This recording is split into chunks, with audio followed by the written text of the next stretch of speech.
Welcome to the Great Detectives of Old Time Radio. From Boise, Idaho, this is your host, Adam Graham. If you have a comment, email it to me, box13@greatdetectives.net. Give us a call, 208-991-4783, and become one of our friends on Facebook, facebook.com/Radio Detectives. And I want to begin by thanking those who have supported our listener support campaign, and that includes Ariana. He sent along a nice donation, and there's also a note we'll read after the show. And as we do with all donations of $7 or more, we'll send access to our premium site. During our listener support campaign, which ends Tuesday, September 4th, we'll send along an additional gift with all donations of $20 or more, plus a free digital copy of my ebook, All I Needed to Know, I Learned from Columbo. And probably the most popular digital gift we've had is the Colonial Radio Theater presentation of the Perry Mason stories. These are quite a bit different from the classic television shows. They are faithful adaptations of the first Perry Mason books published in the 1930s, so adaptations of the novel, and people have been enjoying them. We also have a full list of all the items that we have available at support.greatdetectives.net, including a 3-month gift membership to Netflix. All right, well, now it's time to get into today's episode of The Adventures of Frank Race, The Adventure of the Vanishing President. The Adventures of Frank Race, starring Tom Collins.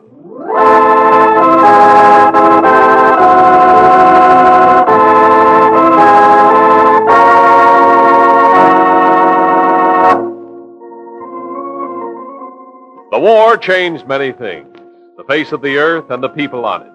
Before the war, Frank Race worked as an attorney, but he traded his law books for the cloak and dagger of the OSS. And when it was over, his former life was over, too. Adventure had become his business. The Adventures of Frank Race.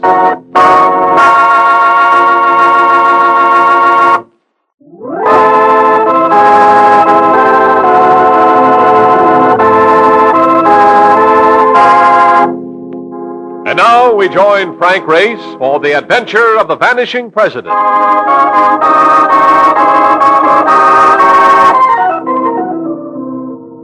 was the first of the 7th at Polo Grounds. Dodgers at bat, score tied. Time for anyone to sit forward with anticipation. And I was doing just that when there came a sound that startled even the Brooklyn bench. Hey, Ray! There was no mistaking the voice. It belonged to Mark Donovan. I watched him work toward me through the crowd, using a combat technique that reminded you of the way he drove a taxi. Wait, you got a call. Intercontinental Underwriters. No, let it wait. I want to see the end of this game. No, I can't wait. A guy named Jules said they had to see us right away. Some kind of a crisis.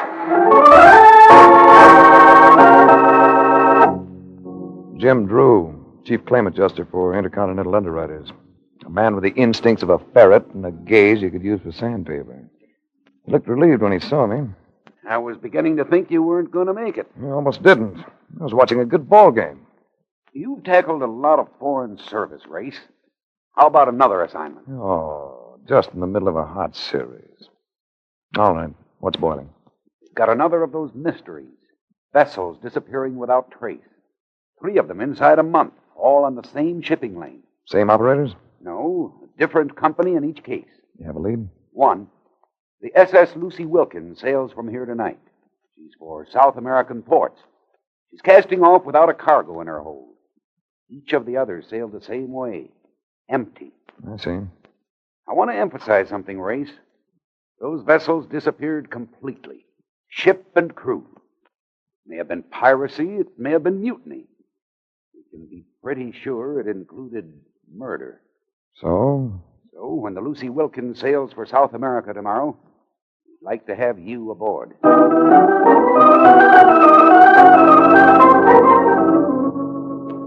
Lucy Wilkins displaced about 4,500 tons. She rode high out of the water. The moon made sequins of the barnacles that blistered her hull. The softness of the night was doing her a favor. But even at that, she looked what she was. A sea-going tramp that had seen better days. How soon do we get rolling? And from the looks of this scow, I would say rolling is the right word. The tickets say the 14th. They don't mention the hour. That's tomorrow. If we're going to sail tomorrow, what are we doing? What are you doing aft here? We're passengers. We'd like to know what time the ship sails. You'll have to see the master about that. We'd like to see him. He's not aboard right now. Perhaps we'd better speak to the first officer then. I'm the first officer. You'll still have to talk to the skipper. You're just brimming over with cooperation, aren't you? Would you consider telling us where we might find the captain? Know a place called the Mariner's Rest? It's a few streets over from here. No, I imagine we can find it. He'll be there if you want to see him. Not that it'll do you much good. By this time, he's probably stinking drunk. You didn't have to look very hard for the Mariner's Rest. You could hear it for blocks. Wow, the joint is throbbing. What are we going to use to get in? A shoehorn? There's always room for more. Come on. Now, this is the way to spend your last evening ashore. You want to lean against the bar, do we grab a table? Take a look, my boy. If you get even close to that bar, call for a bulldozer. And as for the tables... Is there a spot to sit down? Here, we'll make room for you. Well, thanks, but we don't want to intrude. If you don't, someone else will. I'll settle for you fellas. Yeah, much obliged. I'm Frank Race. My friend's name's Donovan. I'm Ken Hanlon. This is Tamara DeCorda. Hello, Ray. And you too, Donovan.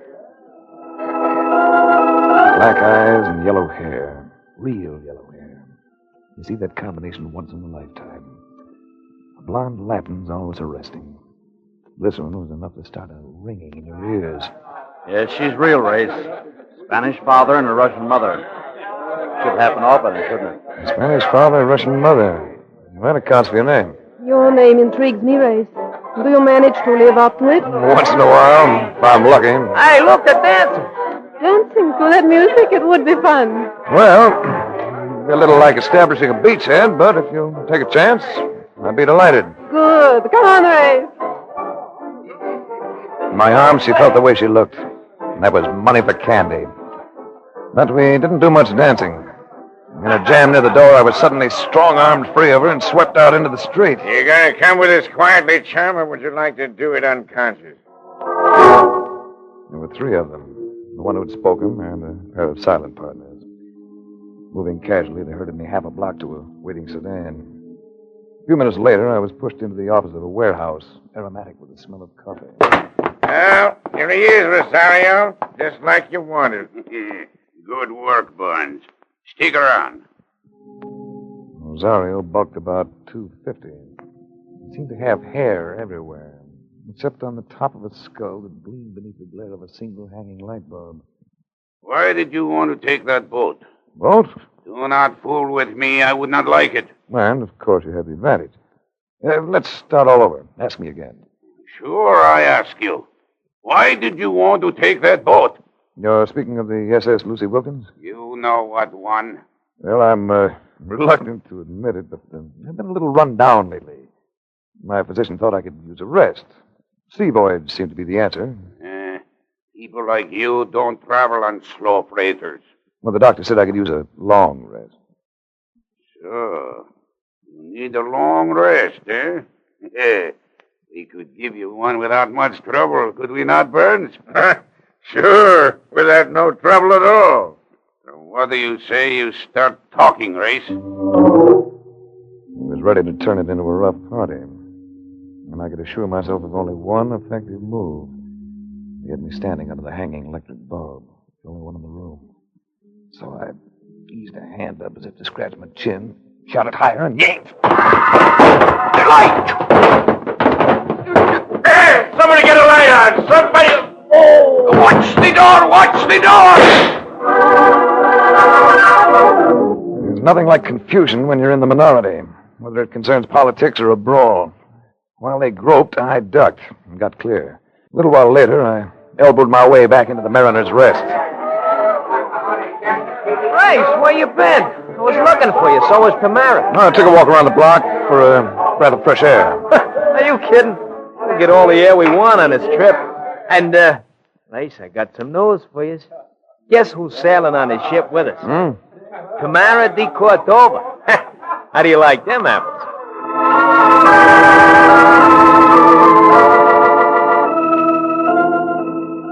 The SS Lucy Wilkins still rode high out of the water next morning.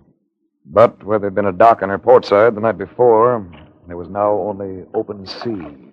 A lot of it. All rough. At 11 o'clock, Mark still occupied his bunk. As he'd prophesied, the Lucy Wilkins rolled, sashaying from trough to trough in a manner both feminine and diabolic. So, as I walked the deck, I walked it alone. Hello, Ray. Hello. I wasn't sure you'd be in circulation. Oh, I'm a pretty good sailor. You look well, Ray. You look unbelievable. Thank you. A woman usually needs the dim lights of evening to draw a compliment like that. You don't need anything. With this breeze in your hair and that look in your eyes. Hold it a second.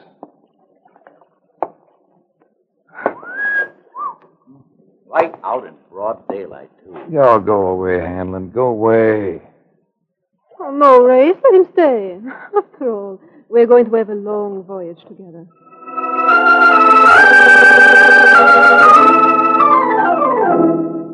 We had dinner at the captain's table that night. Next morning, I came awake slowly, with difficulty, to the realization that Mark was shaking me. I felt stiff. Stretching didn't help any. Body seemed full of pulses, all of them throbbing. Come on. You just don't want to wake up at all, do you? No. I feel like 4 nights in a turkey's bath. You must have got a worse than I did. Got what? Kid, don't you know the feel of a Mickey when you've had one? Mickey. So that's it. I've been drunk. Both of us. Now, this fluttery isn't all made at a wedding. But I figure we better get moving around, huh? They must have put it in our food. Why would they do it, Reg? So they could take on a cargo at sea. A cargo they didn't want us to know about. Oh? Well, we need a little exercise to snap us out of this fog. Why don't we get down to the hold and make a little inspection? Don't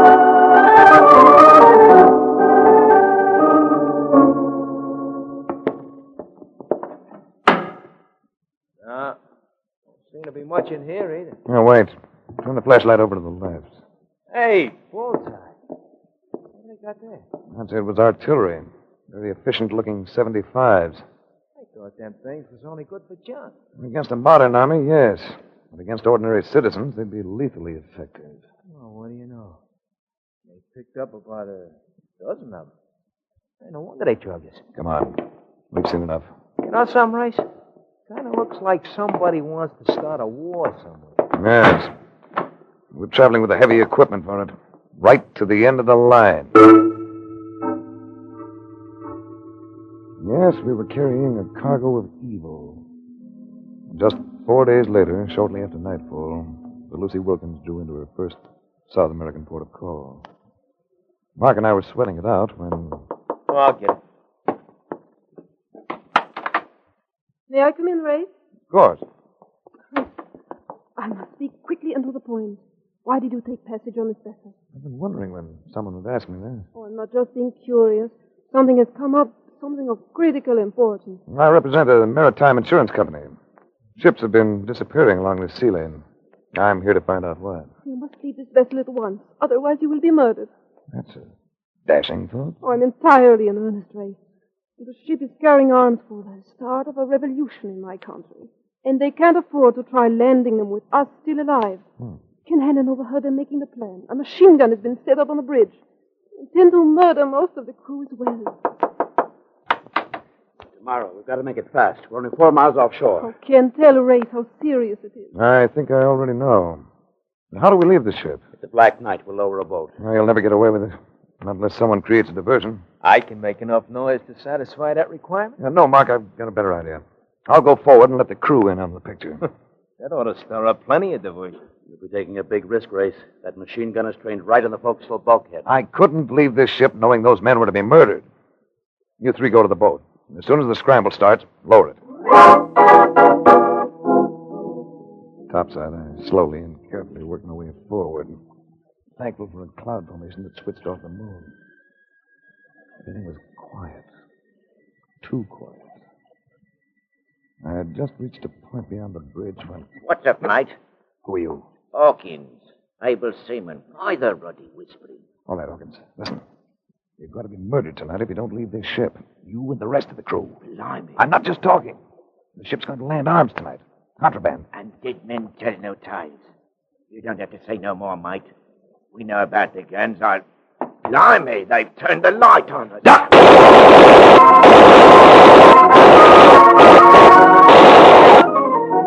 Hawkins came to safety. I was sure of that, because the slugs were following me like hounds to a scent. I twisted and spun to the rail. Then it was into the drink for me.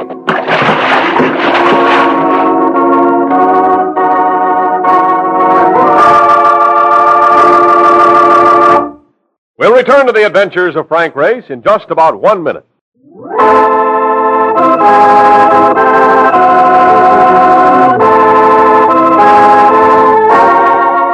And now, back to the adventures of Frank Race.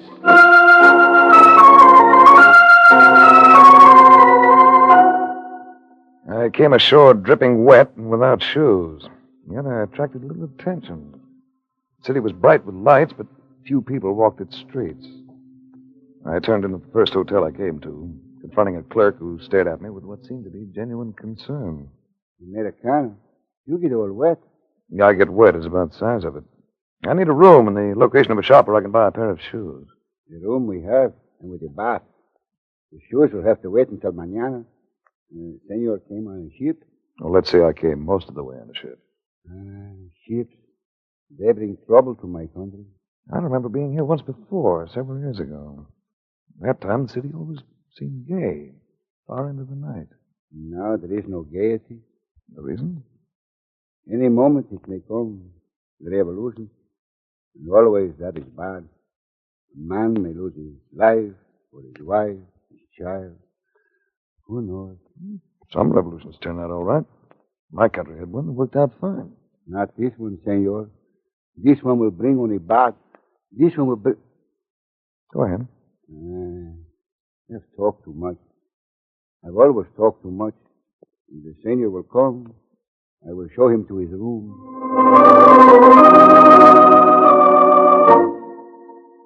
I had another pair of shoes by 9 the next morning. At 10:30, I'd located Mark Donovan and Ken Hanlon. The three of us sat down to breakfast together. Boy, was I worried about you. They told me that harbor's full of barracudas. What happened to Tamara? We lost her right after we came ashore. No, that's a loss a guy could mourn about. Lost her? Just slipped away from us. I guess she had her reasons. Hanlon, you're a newspaper man. Why are you down here? To cover an impending revolution. If you didn't know. You know, I may be wrong in my impression, but the man in the street doesn't seem to want a change in the government. I guess you can't blame him. Since the Cordovas been the boss, they've had plenty of food and not too much hardship. They're happy with things the way they are. Wait a minute. Did you say T. Cordova? El Presidente. That's Tamara's name. He's a father. Who's leading the opposition, Hanlon? Might be a lad called Kizalo, but nobody seems to know for sure. Everything's been kept beautifully undercover. How soon do you think it's coming? I filed a story on that this morning. I told him it could start any minute. What do you plan on doing today, Race? Why don't you kick around with us? Why don't we all separate? See what we can find out. We can meet for dinner.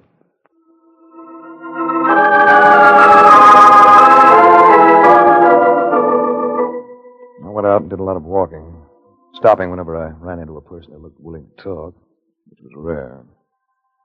I found myself regarded with about as much confidence as a drunk in a wine cellar. Fear stalked the streets of the city. Suspicion moved beside it. I went back to the hotel late in the afternoon and found a little surprise party. Come in, Race. Tomorrow. Close the door behind him, Burns. Don't worry. He ain't getting away this time. Well, Burns and Rosario. I seem to encounter you two every so often, don't I? They're friends of yours tomorrow? Rosario is in my father's cabinet. He's head of the police bureau. I see. And is this an official visit? You came ashore last night, Race. Why didn't you make a report to the police about the Lucy Wilkins being in the harbor? While I was swimming, I saw him swing her about and put out to sea. Well, you must have seen it yourself. Could it be that you did not want our government to know the ship was here? Probably should have notified someone. But I'd been through an ordeal, and I didn't think of it. Let me take him over. I'll make him talk. You content with your existence, Burns? I like it all right. Why? And stay out of my affairs. Why, you... Oh! When you get up, you might try again. Forget it, Burns. He's too good for you. What's the story on all this? I seem to be under suspicion for something. In New York, I asked you why you were sailing on the Lucy Wilkins. You never got around to telling me. Tomorrow knows why. I told her while we were aboard ship. You never showed me your credentials, Race. Here, take a look at them. If I have been wrong... Oh, you're upset. You got a right to be jumpy. Well, these seem to be in order. Why did you not show them to me in New York? I didn't care for your methods of interrogation. Oh, Race, you must forgive us. This revolt is not of the people. And the hour it begins will see the end of a democracy in this country. Can't you stop it? Can't you fight it? Oh, we are not a rich race. We don't have the money to buy arms, such as have been shipped here by the others. Well, then why is it worth so much to them to effect a coup? The tribunals of the World War didn't find all its criminals, Race. There are many of them still at large. Men who would like to begin over again by getting control of states such as ours. You know they're ready to move at any moment. The president was seized by them this morning. Your father? Yes, my father. All our chances lay with him. Without him to rally the people... Well, if they're holding your father, why don't you rally the people? They need someone to lead them, that's plain. You mean... Address them by radio. Tell them to resist in your father's name. Tell them it's only a few who try to take over. Tell them that if they stand firm, it can't happen. All right, Race. I'll do it.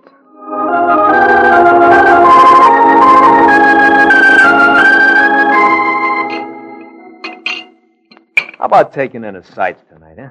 This town looks dead on the outside, but there must be one or two joints that know how to get up steam. Cafe del Toro. I'll meet you lads there later. I have a report to make out to the company. Who knows where the local cable office is located? Not me. Hanlon? The desk clerk can probably tell you. Or we can look it up in the phone book. Look, fellas, I think you guys are going overboard about this revolution deal. This country's too sleepy to break out in a rash like that. Calm before the storm, Mark. I've seen it before. When those things start, they're pretty vicious.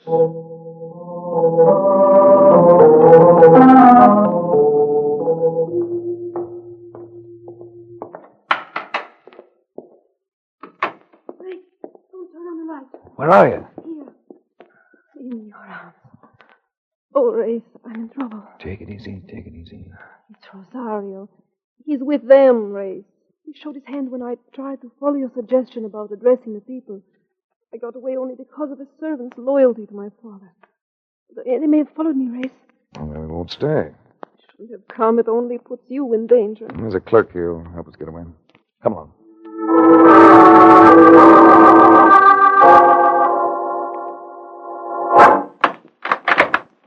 Here we are, senor. You go almost to the end of the alley.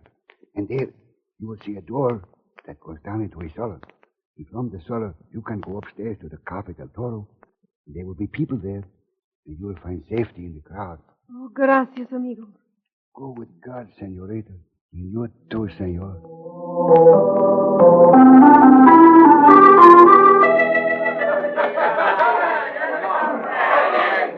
What next, Race? Well, they hunt us. I think we should do a little hunting on our own. Do you know where Rosario lives? Yes. I want to locate Mark and Hanlon. They're around here somewhere. And we might be able to use a little help. I'd like to see the inside of Rosario's house.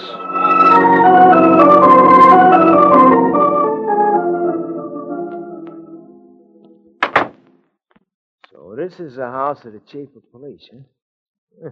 What a stack of masonry. Makes them Hollywood movie mansions look like a Third Avenue boarding house. Did you notice that aerial on the roof? I noticed it. High-powered transmitting type. Now that we're here, what's the program? Now, we'll go through the place. You and Tamara take the lower floors, Mark. Hanlon and I'll comb the upper section. Let's meet here in the living room in 30 minutes.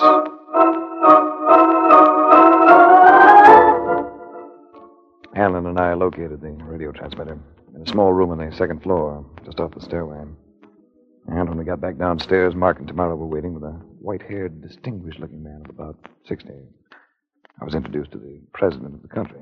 They got jail cells in this layout, and that's what he had the press behind bars. That ain't one for the books. What about guards? There was two of them. You know me in the gloom race. I laid them out like linoleum. Then I trussed them up. Do I rate your approval? Ah, you do. Race, my father insists that in that drawer, in the desk, there is some kind of plan for the revolt. The desk is locked, but... Yeah, I'll get it. Hey, look through that window. Car driving up outside. How many in it? Rosario and 5 others. Yeah, got it. And here's your plan. Oh, that's it. It shows the places where the arms are hidden. And here comes trouble, Race, right now. So, here you are. Get your hands up. Oh, there's no time for you, Rosario. Oh! All for you, Burns. Mark, where's Hanlon? I don't know. Come on. Watch out, there's more of them. Both down, you and that OSS shooting. No, just winged him. Let's get up those stairs. All right, where goes with Hanlon? He's at that transmitter.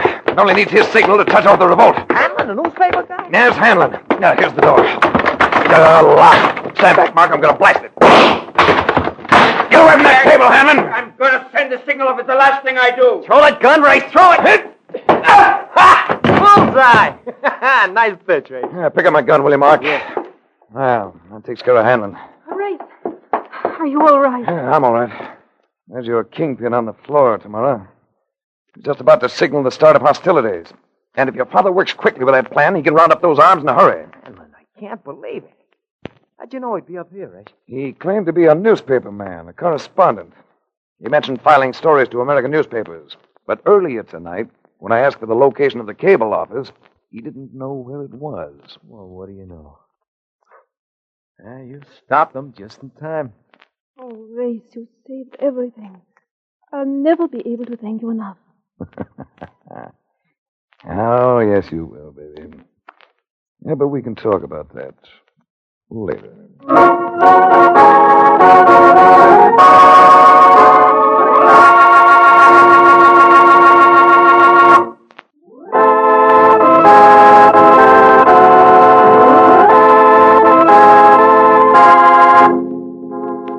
The Adventures of Frank Race, starring Tom Collins with Tony Barrett as Mark Donovan, comes to you from Hollywood.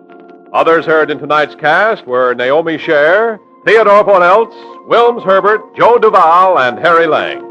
This series is written and directed by Buckley Angel and Joel Murcott.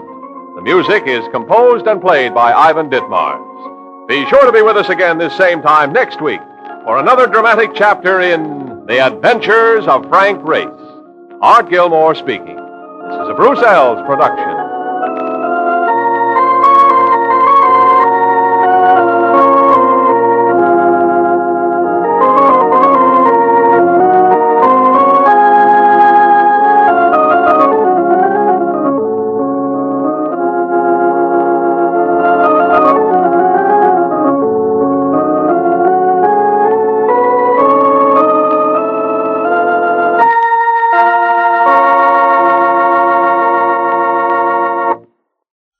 Welcome back. Well, this does reflect the time of the writings in some ways, because the concern in this episode is with a fascist takeover. It would really tend to shift focus from concerns about fascist takeovers to communist takeovers once we got into the 1950s. I also found the observation about the fear of what the revolution would bring, found that pretty interesting, as well as Race's initial response. Hey, revolution worked pretty well for us. And I think that's something that's still true today. We, in America, don't often understand that, historically, revolutions have a tendency not to turn out so well. Now we turn to listener comments and feedback. Ariana leaves a comment regarding her donation. I just made a donation of $100 as a thank you for making my long morning runs totally enjoyable. I can't imagine running without the podcast. Thank you. Well, thank you, Ariana. And there are a lot of activities that are just a lot more enjoyable if you have some good old-time radio to listen to. So I appreciate your comment. Ron asks, hi, Adam, where do I access the Superman radio shows? There are a couple ways to do that. You can go to laserandsword.com, and we have most of the episodes up there. You can also go to talkshoe.com and put in a search for Superman, and the old-time radio Superman show comes up near the top. Patrick comments over at Great Detectives of Old Time Radio on Facebook. Survey taken. Good show, and I encourage all our listeners to take the listener survey, survey.greatdetectives.net. All right, well, that will do it for today. We will be back tomorrow with the last episode of Leonidas Witherall, and then next week, join us for The Fat Man. In the meantime, send your comments to box13 at greatdetectives.net. You can follow us on Twitter at Radio Detectives and give us a call, 208-991-4783. But from Boise, Idaho, this is your host, Adam Graham, signing off.